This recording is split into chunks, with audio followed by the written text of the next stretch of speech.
Felicia tersenyum dan sengaja memancingnya. Kirana berkata, dua artis favorit Felicia akan datang ke Anhemia. Gadis ini membicarakannya sepanjang malam. Felicia melotot, "Kakak, mengapa kamu mengatakannya?" Mendengar ini, Nathan mengerutkan kening, "Itu saja." Felicia mengangguk dengan bangga, "Ya, idola-idolaku ada di sini, bukankah ini berita yang membahagiakan?" Oh. Nathan berbalik dan pergi. Felicia mengejarnya, "Kakak ipar, mengapa kamu tidak senang?" Membosankan. Satunya cantik dan satu lagi tampan. Aku tunjukkan fotonya. Ini Claire Robert. Selain terlihat cantik, dia juga jago bernyanyi. Bintang wanita paling terkenal saat ini. Felicia memegang ponsel ke Nathan untuk dilihat. Nathan meliriknya, "Biasa saja, jauh kalau dibanding kakak sepupumu. Dan idolaku Roger Duran. Kakak lihat tampan kan?"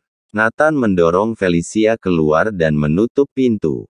Seketika suasana jadi tenang. Untuk urusan artis ini, Nathan tidak tertarik sama sekali. Para militer selalu melindungi negara, berjuang demi negara, dan mengorbankan darah. Tetapi para selebriti inilah yang menikmati kehormatan dan hak istimewa. Saudaranya mati untuk negara, mayatnya dibuang di hutan belantara, tidak ada orang yang tahu. Tetapi artis ini terkena flu atau demam, masuk trending topik di internet. Jerry terluka sedikit saat syuting, malah diperhatikan puluhan ribu orang. Sangat cocok dengan pepatah, tidak ada yang bertanya di mana makam pahlawan, urusan keluarga aktor semua orang tahu. Karena inilah Nathan tidak menyukai artis atau apapun itu.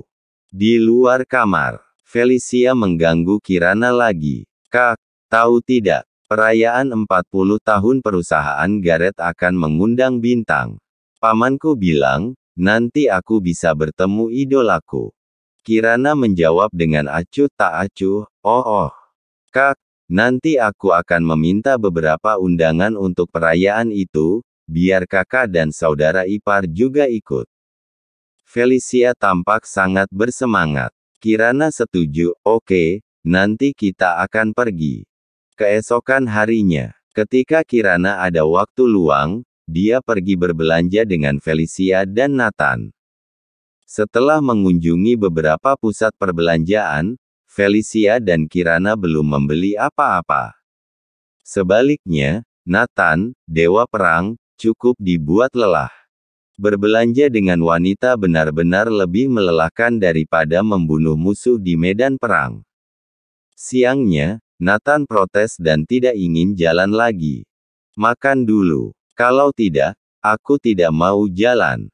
Tidak bisa melawan Nathan, Felicia dan Kirana berjanji untuk makan dulu. "Di depan sudah Anhemia Center, mari kita makan di sana." Nathan benar-benar lelah. Ketika sampai di Anhemia Center, tidak disangka lebih ramai dari biasanya. Banyak yang mengenakan pakaian seragam dan memegang lightstick atau semacamnya. Semua orang menuju ke satu arah. Melihat orang-orang ini, Felicia berantusias. "Ya Tuhan, idolaku ada di sini." Ternyata mereka melakukan aktivitas di Anhemia Center hari ini. Felicia menarik Nathan dan Kirana ke depan. Kebetulan di depan ada lift, jadi Nathan tidak mengatakan apa-apa. Setelah datang ke pusat mall, Nathan menyadari betapa mengerikannya itu. Di depan ada sebuah panggung, diperkirakan sebentar lagi bintang akan naik panggung. Ada banyak orang di belakang panggung, selebriti ini juga berada di sana. Ada bintang paling populer saat ini, Claire Robert dan Roger Duran. Tentu masih banyak bintang lainnya. Semua datang untuk berpartisipasi dalam perayaan 40 tahun perusahaan keluarga Garrett. Tetapi sebelum itu, mereka mengikuti berbagai kegiatan komersial, untuk menghasilkan uang. Yang menakutkan adalah ada ribuan orang di sekitar panggung. Tidak hanya itu, banyak orang di sekitar pagar pembatas di lantai 2, 3, 4 sampai lantai 10. Nathan bahkan tidak bisa membayangkan, penggemar ini bila dijumlahkan berapa ribu orang. Fans meneriakkan nama idola seperti orang-orang yang telah dicuci otaknya. Setelah Felicia datang, dia juga bergabung. Lebih dari 100 penjaga keamanan berjaga di sekitar panggung, menjaga agar para fans fanatik ini tidak masuk. Garis keamanan dipasang di sekitar panggung. Terlihat seperti sungguhan. Nathan paling tidak suka melihat pemandangan seperti itu. Dia sangat sensitif. Sambil menarik tangan Kirana, dia berjalan langsung ke pintu masuk lift. Bagaimana dengan Felicia? Dalam sekejap mata, Felicia menghilang. Felicia bilang dia pergi melihat idola, biar kita pergi makan dulu, nanti akan menyusul. Kata Kirana. Baiklah. Nathan dan Kirana langsung menuju pintu lift, tetapi ketika mereka akan memasuki lift, mereka dihentikan oleh beberapa penjaga keamanan. Tidak, kalian tidak bisa menggunakan lift. Keamanan mengulurkan tangannya dan berkata dengan dingin. Nathan mengerutkan kening, kenapa? Hari ini, semua lift hanya bisa digunakan oleh staf dan tim artis. Tidak dipergunakan untuk umum. Penjaga keamanan menjelaskan. Nathan bertanya sambil mencibir, maksudnya bintang-bintang ini memiliki hak istimewa. Benar, untuk memastikan keamanan bintang-bintang, kalian tidak diizinkan naik lift. Penjaga keamanan berkata tegas. Ayo, kita cari eskalator saja. Nathan dan Kirana datang ke eskalator, tetapi hasilnya sama, dan mereka berdua dihentikan oleh keamanan. Alasannya sama, untuk keamanan bintang, orang umum tidak dapat menggunakannya. Nathan mendongak dan melihat bahwa semua eskalator dari lantai pertama hingga ke-10 berada di bawah penjagaan. Pada saat ini, Kirana menerima telepon urusan kerja dan pergi. Nathan dibiarkan makan sendiri. Keamanan menunjuk ke sisi yang berlawanan dan berkata, area itu terpisah dari sisi ini, eskalator di sana dapat digunakan. Nathan meliriknya dan berjalan melewati area panggung untuk mencapai lift di sisi yang berlawanan. Nathan berjalan santai ke arah panggung, dia berencana melewati area itu. Tanpa pedulikan yang lain, Nathan langsung melintasi garis keamanan. Apa yang kamu lakukan? Berhenti, berhenti. Segera, belasan penjaga keamanan mendekat, menatap Nathan, dan memegang tongkat listrik di pinggang. Nathan tersenyum, jangan panik. Aku hanya pergi ke seberang untuk naik lift. Tidak akan mempengaruhi kalian. Seorang kepala keamanan berkata dengan marah, kembali. Anda tidak boleh menerobos di sini. Tidakkah Anda melihat garis penjagaan? Bintang-bintang yang datang hari ini semuanya adalah bintang papan atas. Bila ada masalah, apa kamu mau bertanggung jawab? Tanya seorang petugas keamanan. Nathan mencibir, bukankah pusat perbelanjaan adalah tempat umum? Ada alasan untuk tidak membiarkan pengunjung lewat. Biasanya boleh, tapi tidak sekarang. Kepala keamanan berkata dengan dingin. Apa kalian menguasai area publik ini? Kenapa artis memiliki hak istimewa? Apa orang dilarang berjalan di tempat umum? Nathan bertanya dengan suara rendah. Ya, memang ini hak istimewa. Biaya penampilan mereka miliaran per menit. Ini hak istimewa, kata penjaga keamanan. Nathan mencibir, kalau begitu aku tetap lewat sini. Di sini semua dalam status darurat militer, kamu bisa mencobanya. Datang lagi belasan penjaga keamanan. Total lebih dari 30 orang menatap Nathan. Ada lengkungan kejam di sudut mulut Nathan, oke, darurat militer, kan? Dia mengeluarkan ponselnya dan menelepon, kirim bawa pasukanmu ke Anhemia Center. Aku mau memberlakukan darurat militer di sini. Bukannya darurat militer. Siapa yang tidak bisa darurat militer? Selain itu, apakah ini bisa disebut darurat militer? Aku akan menunjukkan seperti apa darurat militer yang sebenarnya. Nathan benar-benar marah. Kalau tidak, dia tidak akan mengganggu Kirin. Melihat Nathan berpura-pura mau memberlakukan darurat militer di Anhemia Center, para penjaga keamanan tertawa. Apakah pria ini gila? Memanggil pasukan untuk darurat militer di sini. Kamu pikir kamu siapa? Pejabat zona perang. Jika Anda memiliki kemampuan, kita mau lihat darurat militer seperti apa. Keonaran di sini dengan cepat menarik perhatian tim selebriti. Beberapa manajer selebriti datang ke sini dan bertanya apa yang sedang terjadi. Wanita itu adalah Melissa, dia adalah manajer dari bintang populer Claire Robert, dia punya kedudukan dalam industri hiburan. Manajer teratas di industri hiburan. Penyelenggaraan acara ini sepenuhnya diatur olehnya. Dengan kata lain, dia memiliki keputusan akhir dalam kegiatan hari ini. Mata dingin Melissa tertuju pada Nathan, ada apa denganmu? Tidak bisakah kamu melihat sedang darurat militer di sini? Nathan mencibir, siapa yang memberimu hak darurat militer di sini? Ditanya oleh Nathan, Melissa tercengang. Siapa yang memberi hak? Dia sendiri tidak mengetahuinya. Tidak pernah memikirkan hal ini. Karena normalnya seperti itu, selebriti keluar membawa pengawal, menutupi tempat, dan memberlakukan darurat militer. Ini adalah aturan yang diakui orang-orang. Identitas selebriti pada dasarnya tinggi, dan aset nilainya juga tinggi.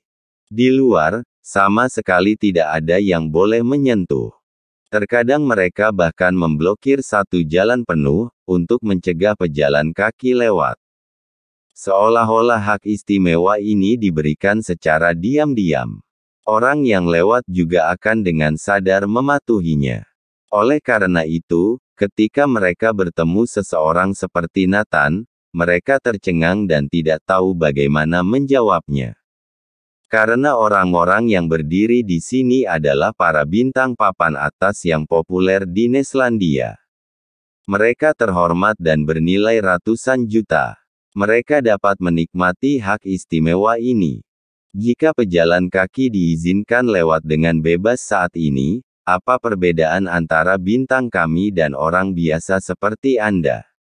Melissa berkata dengan tegas. Nathan tersenyum. Kalau begitu maksudmu bintang adalah orang kasta atas.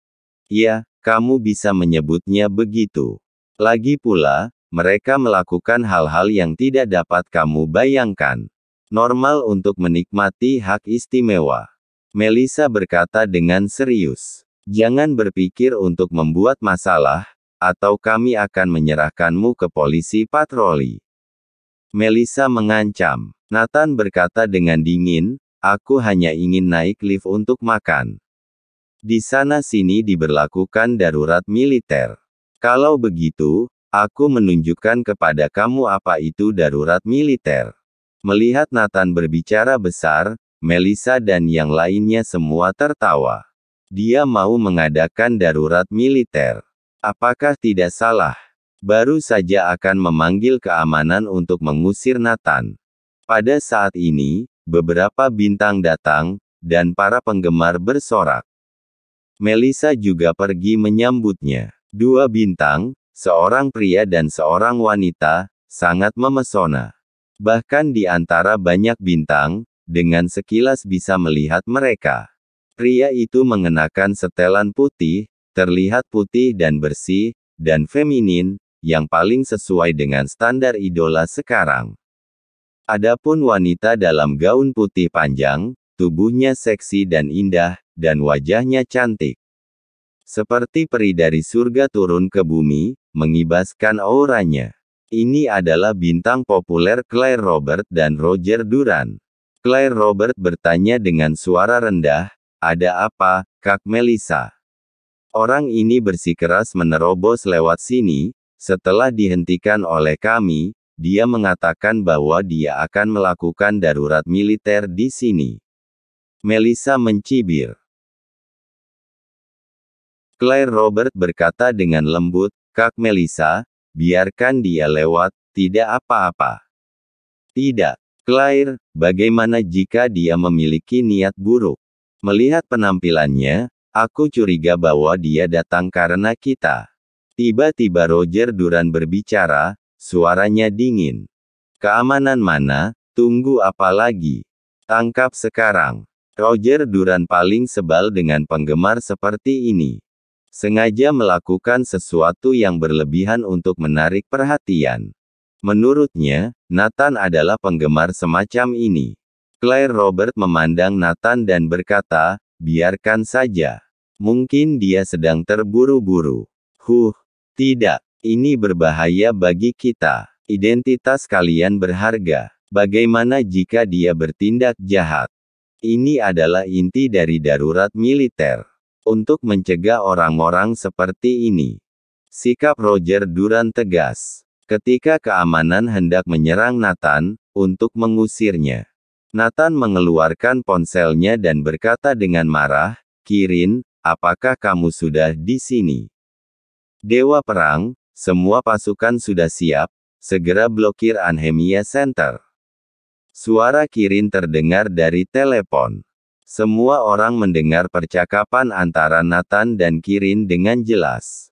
Roger Duran dan Melissa keduanya tertawa. "Kamu mau gertak siapa? Kamu pikir kamu siapa? Kamu ingin memblokir Anhemia Center?" Roger Duran menimpali, "Jika kamu dapat memblokir Anhemia Center, aku, Roger Duran, makan kotoran." Pada saat ini, sesuatu terjadi di luar Anhemia Center. Di alun-alun di depan Anhemia Center, semua pejalan kaki berhenti untuk melihat ke udara. Karena ada helikopter yang melayang di ketinggian rendah di sekitar Anhemia Center. Di jumlah ada sekitar puluhan helikopter. Brak. Setelah pintu helikopter terbuka, prajurit bersenjata lengkap mendarat, berbaris, dan siap menyerang Anhemia Center. Sebuah suara keras datang dari pengeras suara di helikopter, "Perhatian! Anhemia Center sekarang diblokir. Semua orang segera tinggalkan tempat ini. Perhatian, ini bukan syuting." Suara ini datang dari semua pesawat. Orang-orang yang lewat ketakutan. Mereka penasaran dengan apa yang terjadi. Anhemia Center berada dalam status darurat militer. Di salah satu helikopter, seorang penjaga sedang mengoperasikan komputer. Dia dengan cepat menyerang dan mengambil alih sistem Anhemia Center. Meskipun pesawat mengeluarkan suara peringatan di luar, itu tidak bisa terdengar di dalam Anhemia Center. Roger Duran, Melissa masih menertawakan Nathan, "Bukankah kamu mau mengadakan darurat militer di sini? Di mana orang-orangmu? Konyol." Ngung, ngung, ngung. Tepat saat ini, radio di dalam mal mengeluarkan suara yang sangat keras. Membuat semua orang berhenti dan melihat ke udara. "Perhatian semua. Aku Felix Dumont, pemimpin tim pasukan khusus Kirin di Anhemia. Sekarang aku memblokir Anhemia Center. Dimohon kerja sama semuanya." Suara dari pengeras suara. Sebelum semua orang bereaksi, terdengar suara langkah seragam datang dari belakang. Tak, dotak, dotak. Semua orang menoleh ke belakang. Menakjubkan, prajurit-prajurit dengan seragam senjata lengkap datang. Terdapat 10 orang dalam satu barisan, ada puluhan barisan, dan mengepung mereka dari segala arah. "Jangan bergerak, jangan bergerak." Penjaga keamanan ini belum sempat bereaksi, mereka semua sudah dilumpuhkan ke tanah. Yang lebih mengerikan lagi, dari tingkat atas, satu persatu penjaga terlihat turun dari langit dengan tali yang diikatkan ke tubuh mereka. Ternyata mereka masuk dari atas Anhemia Center. Penjaga keamanan di lantai lain semua ditundukkan pada saat yang sama. Saat ini, Roger Durant tercengang, Melissa tercengang, Claire Robert tercengang, semua tim bintang dan staf keamanan tercengang. Semua orang terdiam karena kaget.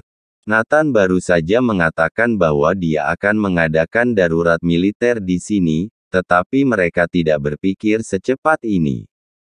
Apalagi pasukan khusus. Saat berikutnya, semua garis keamanan yang mengganggu di depan Nathan dikoyak.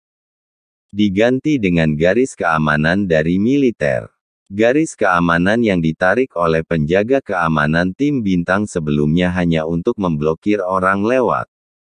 Dan sekarang garis itu untuk memblokir tim bintang dan mengelilingi mereka menjadi lingkaran yang sangat kecil, semua orang meringkuk dan menggigil. Walaupun mereka memiliki kedudukan dan ketenaran, tetap takut untuk menghadapi pasukan khusus. Pada saat ini, Kapten Felix Dumont, yang baru saja berbicara di radio, muncul. Dengan pengeras suara di tangannya, masih bersuara memperingatkan semua orang untuk tidak panik. Hanya pemblokiran biasa. Felix Dumont bersenjata lengkap dan memiliki beberapa granat tergantung di dadanya. Puluhan prajurit terlatih mengikuti di belakangnya. Mereka berlari sampai ke depan panggung, berdiri di depan Nathan satu persatu, dan bintang-bintang berekspresi ketakutan. Felix Dumont memberi hormat militer dan berteriak keras, "Lapor ketua." Felix Dumont, pemimpin tim pasukan khusus Kirin di Anhemia, memimpin pasukan untuk melindungi keselamatan ketua. Tolong beri instruksi. Dalam sekejap, semua orang terkejut. Tempat itu sunyi senyap. Melissa, Roger Durant, Claire Robert, dan penjaga keamanan semua memandang Nathan tanpa kecuali. Ketua, apa? Ternyata dia ketua. Pemimpin semuda ini. Nathan melirik Felix Dumont. Sangat puas. Pelatihan iblis Kirin benar-benar tidak main-main. Dalam waktu sesingkat itu, para prajurit biasa ini dilatih sampai sehebat ini. Sudah memiliki kemampuan setingkat tentara pasukan khusus. Sangat cepat. Nathan mengangguk. Dia memandang Melissa, Roger Durant dan yang lainnya. Ini baru disebut darurat militer. Mengerti. Kata-kata Nathan membuat Melissa dan beberapa orang berkeringat deras dan hampir pingsan. Tapi mereka juga menyadari identitas Nathan. Dia adalah pemimpin zona perang. Tidak heran dia begitu percaya diri dan mengatakan bahwa akan mengadakan darurat militer di Anhemia Center. Ternyata benar-benar punya kemampuan. Wajah Roger Durant menjadi hitam. Dia juga baru saja mengatakan bahwa jika Nathan dapat melakukan darurat militer di sini, dia akan makan kotoran. Tidak ada orang yang berpikir apa identitas Nathan. Siapa yang akan tahu seorang pejalan kaki yang hendak pergi makan adalah seorang pemimpin besar. Dengan satu kata, pasukan khusus datang untuk darurat militer. Melihat Nathan menatap mereka, semua orang menggigil. Nathan mencibir, "Menurut logika kamu, apa aku sama dengan mereka, punya status terhormat?" Melissa dan Roger Durant mengangguk dengan keras, "Ya, ketua, statusmu terhormat. Kalau begitu aku juga harus menikmati hak istimewa dan seenaknya menguasai area publik." Nathan bertanya, "Itu pasti. Ketua, lihat apa yang kamu katakan, lakukan apapun yang kamu mau." Melissa dan Roger Durant masih ingin berhubungan baik dengan Nathan, tentu saja mereka patuh. Tetapi di detik berikutnya, nada suara Nathan tiba-tiba meningkat, "Artinya, jika aku datang ke Mal untuk makan, aku harus membawa pasukan bersamaku dan darurat militer di sini." Apa? Raungan Nathan yang tiba-tiba membuat Melissa dan yang lainnya ketakutan. Beberapa menggigil. Hak istimewa. Orang yang punya hak istimewa terlalu banyak. Jika semua orang seperti kalian, bukankah semuanya akan kacau? Mohon like dan subscribe channel ini, agar channel ini terus berkembang. Terima kasih.